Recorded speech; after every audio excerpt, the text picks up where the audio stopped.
Today I'm walking along the battlements of the Keep of Norwich Castle, where there are some pretty exciting building works going on, hence this PPE, which I think is rather fetching.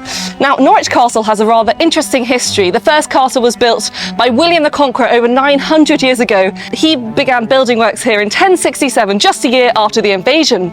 The Normans demolished at least 98 Anglo-Saxon homes in Norwich to make way for the castle earthworks, within which they built a wooden fort surrounded by deep defensive dry ditches.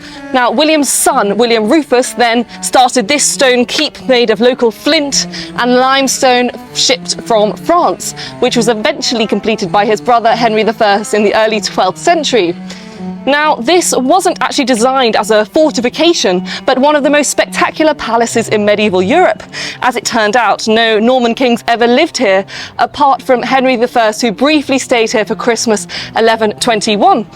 And from the 14th century, the keep was used as the Norfolk County Jail. So you can see all sorts of amazing graffiti around the place left by the prisoners. Then there were new prison buildings designed by Sir John Soane. You might have visited his house in London, now the Soane Museum.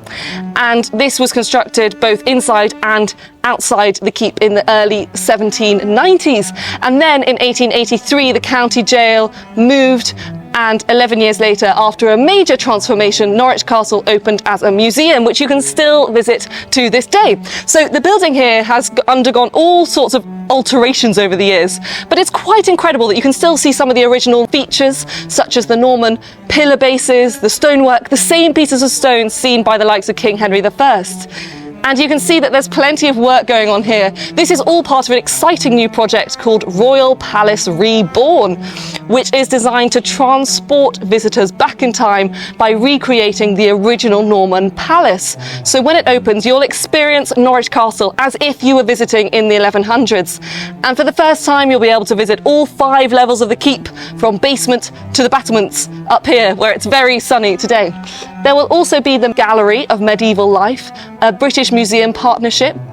It's the British Museum's first medieval gallery outside of London, with more than 1,000 artefacts and treasures on display within the brand new gallery. So that's a really wonderful place to come and learn about the medieval world. And what's more, there are all sorts of new facilities, a restaurant where you can come and have a cup of tea while admiring the keep, a gift shop so you can buy some Norwich Castle fridge magnets, and they've also created spaces for school groups. And they've also really made an effort to ensure that everybody can reach all 5 floors. So if you have a pushchair or a wheelchair, you can still be out here on the rooftop battlements and experience this wonderful history for yourself.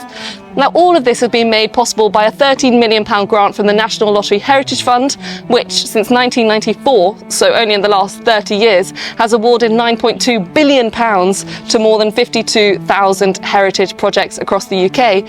And Norwich Castle is an ongoing project, so we can't currently confirm on an opening date for the keep, but fingers crossed some of the areas will be open at the end of this year, and it will be fully open in early 2025. So clear your diary, get it on your bucket list, and come and have a wonderful day here at Norwich Castle. You won't regret it.